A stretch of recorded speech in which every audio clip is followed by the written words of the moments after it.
Dear students, मैं doctor Naresh Kumar Agrawal, associate professor, department of ABST, government girls college Chomu. आज मैं आपको डिस्पर्सन के अंतर्गत स्टैंडर्ड डेविएशन के बारे में बताने वाला हूँ। स्टैंडर्ड डेविएशन क्या है, स्टैंडर्ड डेविएशन की इम्पोर्टेंस क्या है, स्टैंडर्ड डेविएशन की कैलकुलेशन व्यक्तिगत, खंडित और अखंडित श्रेणी में हम लोग कैसे करते हैं, इसके बारे में मैं चर्चा करूंगा। स्टैंडर्ड डेविएशन समांतर माध्य से लिए गए विचलनों के वर्गों का औसत का वर्गमूल प्रमाण विचलन है। दोबारा समझ लीजिएगा एक बार। समांतर माध्य से लिए गए विचलनों के औसत का वर्गमूल प्रमाण विचलन है। इस प्रकार स्पष्ट हो गया कि प्रमाप विचलन केवल समांतर माध्य से ज्ञात कर सकते हैं। इससे पहले जो माध्य विचलन पढ़ा था हमने, उसमें देखा था माध्य विचलन किसी भी माध्य से, यानी मीन, मोड, मीडियन, इनमें से किसी का भी उपयोग करके और विशेषकर मध्यका का उपयोग करके माध्य विचलन ज्ञात करते थे। लेकिन प्रमाप विचलन हमेशा समांतर माध्य से ही ज्ञात किया जाएगा। प्रमाप विचलन निरपेक्ष माप है और सापेक्ष माप के लिए हम प्रमाप विचलन गुणांक की गणना करेंगे। इस प्रकार हम माध्य विचलन गुणांक, चतुर्थ विचलन गुणांक ज्ञात करते थे कि संबंधित विचलन में, यानी प्रमाप विचलन ज्ञात करते तो प्रमाप विचलन में समांतर माध्य का भाग दे दीजिएगा। स्टैंडर्ड डेविएशन को यदि x बार से ज्ञात करते थे तो x बार से भाग देंगे। माध्य विचलन में माध्य विचलन मध्यका से ज्ञात करते थे, इसलिए गुणांक ज्ञात करने के लिए मध्यका का भाग देते थे। तो संबंधित जिससे वह विचलन ज्ञात किया उसका भाग देने पर हमको विचलन गुणांक प्राप्त हो जाता है। प्रमाप विचलन गुणांक ज्ञात करने के लिए standard deviation divided by x बार। और जब हम दो श्रेणी की तुलना करते हैं तो हम प्रमाप विचलन गुणांक की ज्ञात करते हैं, क्योंकि यह आपका रिलेटिव टर्म बन जाता है। जब कंपैरिजन करते हैं तो रिलेटिव टर्म से ही करेंगे कंपैरिजन। प्रमाप विचलन का उपयोग ज़्यादा अच्छा माना जाता है क्योंकि यह सभी मूल्यों पर आधारित है। जो आकस्मिक परिवर्तन मूल्यों में होते हैं उनका इस पर कोई प्रभाव नहीं पड़ता। हमने वर्गमूल निकाल लिया, इसलिए बीजगणितीय नियमों की पालना हो जाती है।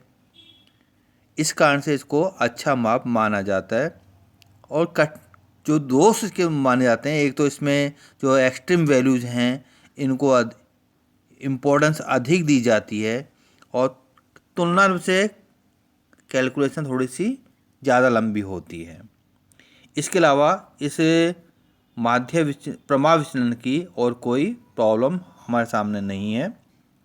अब परीक्षा में जो प्रश्न आता है वो इसकी गणना के संबंध में आता है। प्रमाप विचलन की गणना क्वेश्चन दिया हुआ था, तो व्यक्तिगत श्रेणी में, खंडित श्रेणी में और अखंडित श्रेणी में किस प्रकार से गणना करते हैं ये मैं आपको बताने वाला हूँ। सबसे पहले हम प्रत्यक्ष रीति लेते हैं। व्यक्तिगत श्रेणी में दो तरीके, प्रत्यक्ष रीति और लघु रीति। पहले प्रत्यक्ष रीति। प्रत्यक्ष रीति ज्ञात करने के लिए सबसे पहले हम समांतर माध्य ज्ञात करेंगे। समांतर माध्य से विचलन ज्ञात करेंगे, यानी x माइनस एक्स बार, जिसको हम d बोलेंगे। इसका हम वर्ग बनाएंगे तो समीशन d स्क्वायर। इसका मतलब वर्ग को जो हमने विचलन ज्ञात किया है d, इसको वापस उसी विचलन यानी d से गुणा करें, d मल्टीप्लाइड बाई d, इनका टोटल करेंगे और बाद में फॉर्मूला का बताते हैं summation d square upon n। या दूसरा तो हम कहते हैं समीशन x माइनस एक्स बार का होल स्क्वायर अपॉन n का अंडर रूट, ये भी कर सकते हैं। दोनों का आशय एक ही है। अब मैं आपको एक क्वेश्चन लेकर समझा देता हूँ किस प्रकार हमने प्रमाण विचलन ज्ञात किया है। इसको दो तरीके से ज्ञात कर सकते हैं, बिना विचलन लिए हुए भी ज्ञात किया जा सकता है, जिसके अंतर्गत जो संख्याएं दी हुई व्यक्तिगत श्रेणी की उनको हम उसका वर्ग बनाएंगे, वर्ग का टोटल करेंगे और बाद में summation x square upon n minus summation x upon n का होल स्क्वायर, इसका अंडर रूट, इससे भी माध्य विचलन ज्ञात कर सकते हैं। दोनों तरीके सही हैं। यदि संख्याएं बड़ी हों तो वर्ग बनाने में, उनका गुणा करने में थोड़ी गलती हो सकती है हमारी, यदि कैलकुलेटर का उपयोग नहीं करेंगे। इसलिए आप माध्य ज्ञात कर लीजिएगा, विचलन ले लीजिएगा। विचलन यदि दशमलव में नहीं है तो इसका उपयोग करना चाहिए। विचलन यदि दशमलव में है तो वापस हमको डी स्क्वायर निकालने में फिर दिक्कत होने वाली है। इसलिए यदि हमारा माध्य पूर्णांकों में है तो हमें अंतर निकाल कर ही, विचलन ज्ञात करके ही माध्य ज्ञात करना ज़्यादा ठीक रहेगा। ये क्वेश्चन दिया हुआ है जिसमें डेज दिए 1 2 3 4 5 6 7, आपको वैल्यूज़ दी हुई हैं 18 15 16 17 16 25 और 19। व्यक्तिगत श्रेणी है, डे दिया हुआ इसलिए। और ये एक्स मूल्य दिए हुए हमको 18 15 16 17 25 19। अब हम पहले एक्स बार कहते हैं समीशन एक्स अपॉन एन, इनका टोटल किया हमने, समीशन एक्स आया 126, इसको हमने एन बराबर 7 है, 7 से डिवाइड कर दिया तो 18 उत्तर आ गया। पूर्णांकों में है इसलिए विचलन का प्रयोग करने का ज़्यादा सुविधाजनक रहेगा। तो एक्स माइनस एक्स बार ज्ञात करेंगे यानी डी ज्ञात करेंगे। 18 माइनस 18 जीरो आएंगे, 15 माइनस 18 माइनस 3 आएंगे, 16 माइनस 18 माइनस 2 आएंगे, 17 माइनस 18 माइनस 1 होगा, 16 माइनस 18 माइनस 2 होंगे, 25 माइनस 18 प्लस के 7 होंगे, 19 माइनस 18 प्लस 1 होगा। ये बात ध्यान रखिएगा हमेशा, जब हम एक्चुअल मीन से विचलन लेते हैं तो हमारा विचलन का योग ये हमेशा 0 होगा। यदि आपने योग किया और 0 नहीं आ रहा है इसका मतलब आपने कोई ना कोई गलती विचलन ज्ञात करते समय की है। अब विचलनों का वर्ग करेंगे हम, डी स्क्वायर, 0 को 0 से मल्टीप्लाई करेंगे, -3 को 3 से, प्लस के 9, 2 को 2 से, प्लस के 4, 1 को 1 से, प्लस 1, -2 को -2 से तो 4 आएंगे, प्लस के 7 को 7 से मल्टीप्लाई करेंगे 49 आएंगे, 1 को 1 से मल्टीप्लाई करेंगे 1 आएंगे। ये हमने डी स्क्वायर निकाल लिया, इनका टोटल कर लिया 68 आ गया। समीशन डी स्क्वायर 68, आप फॉर्मूले वैल्यूज रख दीजिएगा प्रमाण विचलन के लिए। Summation d square upon n minus summation d square n का अंडर रूट, 68 अपॉन 7 का अंडर रूट, 68 को 7 से डिवाइड करेंगे तो 9.7 आएंगे। 9.7 का अंडर रूट यदि हम निकालेंगे तो ये 3.11 आएगा। इस प्रकार प्रमाण विचलन ज्ञात कर लिया है। गुणांक भी ज्ञात करना है तो हमने एक्स बार भी ज्ञात कर रखा है, तो स्टैंडर्ड डेविएशन को एक्स बार से डिवाइड कर दीजिएगा कोफिशिएंट के लिए। तो 3.11 को एक्स बार 18 से डिवाइड करेंगे तो 0.17, ये हमारा कोफिशिएंट ऑफ स्टैंडर्ड डेविएशन आ गया है। यदि आपको लगता है कि मुझे वर्गों के आधार पर क्वेश्चन सॉल्व करना है, कोई एक विधि अपनाने पर ज़्यादा हमको लाभ मिलता है, हमें कन्फ्यूजन भी नहीं होता है, फिर मैं तरीका समझा देता हूँ। केवल जो एक्स मूल्य दिए हुए हैं उनका वर्ग निकाल दीजिएगा, नहीं 18 को 18 से मल्टीप्लाई कर दीजिएगा, 324, 15 को 15 से मल्टीप्लाई करेंगे 225, इसी तरह सभी संख्याओं को मल्टीप्लाई करेंगे, उनका टोटल करेंगे तो ये टोटल आ जाता है हमारा 2336। फॉर्मूला लिख लीजिएगा, summation x square upon n minus summation x upon n का होल स्क्वायर, इसका under root, summation x square 2336 n बराबर 7 माइनस समीशन एक्स 126 अपॉन 7 का होल स्क्वायर, डिवाइड करेंगे 333.7 माइनस 303.24, माइनस करके अंडर रूट निकाल दीजिएगा तो आंसर हो जाएगा 3.11। ये हमारी प्रत्यक्ष रीति। जब हम लघु रीति उपयोग करें और हमें कोएफिशिएंट नहीं ज्ञात करना है तो लघु रीति का उपयोग करना चाहिए। लघु रीति में यदि माध्य हमारा डेसिमल में आ जाता है प्रत्यक्ष रीति में तो हमको कैलकुलेशन थोड़ी सी कठिनाई होती है, इसलिए लघु रीति का प्रयोग ज़्यादा सुविधाजनक होता है। इसमें अपने मन से काल्पनिक माध्य मानेंगे, उससे विचलन ज्ञात करेंगे यानी x माइनस ए, विचलनों का वर्ग करेंगे dx स्क्वायर आ जाएगा, उनका टोटल करेंगे समीशन dx स्क्वायर आ जाएगा, फिर फॉर्मूला काम लेंगे। इसके कई फॉर्मूले हैं, केवल मैं एक फॉर्मूला आपको क्वेश्चन सोल्व करने के लिए बताऊंगा जो हमारे लिए ज़्यादा कन्वीनियंट रहेगा। वह है summation d square x upon n minus summation d x upon n का होल स्क्वायर अंडर रूट। अपनी जानकारी के लिए दूसरे फॉर्मूले भी देख लीजिएगा, summation d square x upon n minus x bar minus a का होल स्क्वायर। तीसरा formula summation d square x minus n x bar minus a का होल स्क्वायर अपॉन एन। और चौथा formula 1/n summation d square x upon n minus d x का whole square. इसमें जो पहला formula है इसका हम व्यवहार में ज़्यादा प्रयोग करेंगे अपने जब क्वेश्चन को सोल्व करेंगे। तो इसी क्वेश्चन को जो हमने अभी प्रत्यक्ष रीति से किया है, इसी को यदि हमको सोल्व करना लघु रीति से, तो क्वेश्चन लिख लीजिए वापस। डेज आपके 1 2 3 4 5 6 7, एक्स की वैल्यू 18 15 16 17 16 25 19। हमने अपने मन से काल्पनिक माध्य 16 मान लिया, 16 से विचलन ले लीजिएगा तो 18 माइनस 16 प्लस के 2 आ जाएंगे, 15 minus 16 minus 1, 16 minus 16 0, 17 minus 16 1, 16 minus 16 0, 25 minus 16 plus के 9, 19 माइनस 16 प्लस के 3। और इस तरह dx आ गया हमारा समीशन dx ये प्लस के 14। स्क्वायर करेंगे, 2 को 2 से मल्टीप्लाई करेंगे 4, 1 को 1 से, 0 को 0 से, 1 को 1 से, 0 को 0 से, 9 को 9 से और 3 को 3 से। इन सब का टोटल करेंगे, टोटल आ जाता है 96।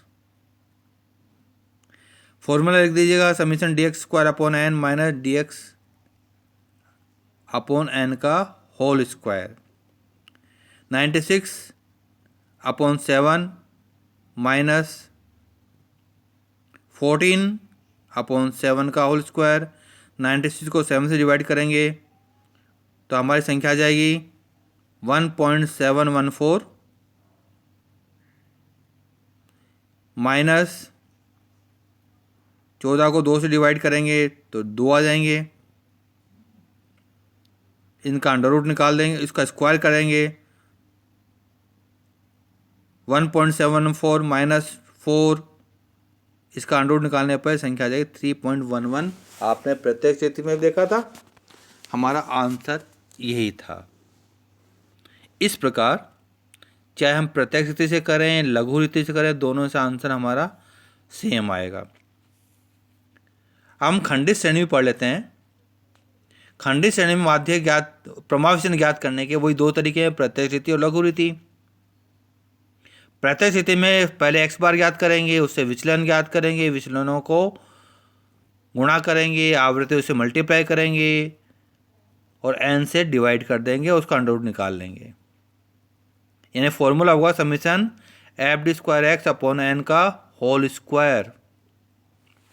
यदि वर्गों से करते हैं तो summation f x minus upon n का होल स्क्वायर, इससे भी कर सकते हैं, लेकिन हमको पहला सूत्र काम में लेना है जिसके अंदर standard deviation equal to summation f d x square upon n का अंडर रूट।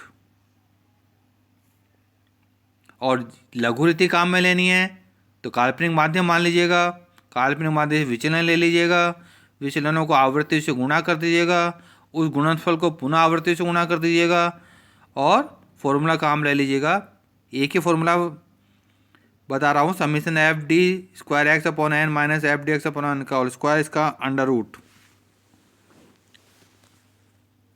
इन फॉर्मूले से हम खंडित श्रेणी में भी प्रमाण विचलन ज्ञात कर सकते हैं। लघु रीति का प्रयोग ज़्यादा करना चाहिए। मैं एक उदाहरण देकर लघु रीति से प्रश्न को हल करूँगा। एक्स दिया हुआ आपको 5, 15, 25, 35, 45, 55, 65 और 86। फ्रीक्वेंसी दी हुई आपको 3, 7, 9, 23, 15, 8, 6 और 4। काल्पनिक माध्यम मान लीजिए a बराबर 45।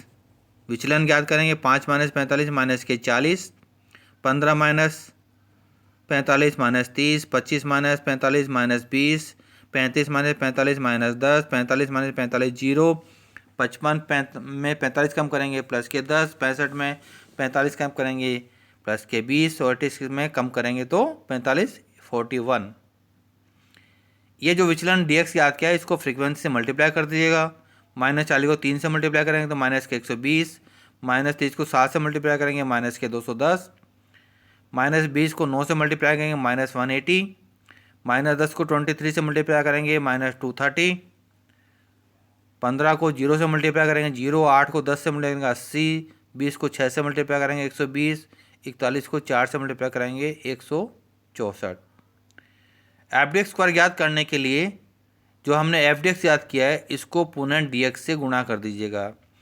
-120 को 40 से गुणा करेंगे, -210 को -30 से गुणा करेंगे, -180 को -20 से गुणा करेंगे, 0 को 0 से गुणा करेंगे, 80 को 10 से गुणा करेंगे, 120 को 20 से गुणा करेंगे, 164 को 41 से गुणा करेंगे और इन सब का यदि टोटल करेंगे तो समीशन एफडी स्क्वायर एक्स का टोटल आया 26,924। एन का मतलब फ्रीक्वेंसी का टोटल ये 75 है। 26,924 को और एफडी स्क्वायर हमने निकाल लिया, माइनस के 376 आए थे। फॉर्मूला लिख दीजिएगा summation f d square x upon n minus f d x upon n का होल स्क्वायर। वैल्यूज पुटअप कर दीजिएगा। 26,924 को 75 से डिवाइड करेगा, -376 को 75 से डिवाइड करेगा, इनका स्क्वायर कीजिएगा तो 358.98 माइनस 25.10, इसका अंडर रूट निकाल दीजिएगा, अंडर रूट आता है 18.27। इस प्रकार खंडित श्रेणी में भी हमारे प्रमाण विचलन ज्ञात कर लिया हमने। तो हमने देखा प्रमाण विचलन व्यक्तिगत श्रेणी में और खंडित श्रेणी के अंतर्गत हम लोग कैसे ज्ञात करते हैं। अगले वीडियो में आपको अखंडित श्रेणी में कैसे माध्य विचलन ज्ञात करेंगे ये बताऊंगा। Thank you.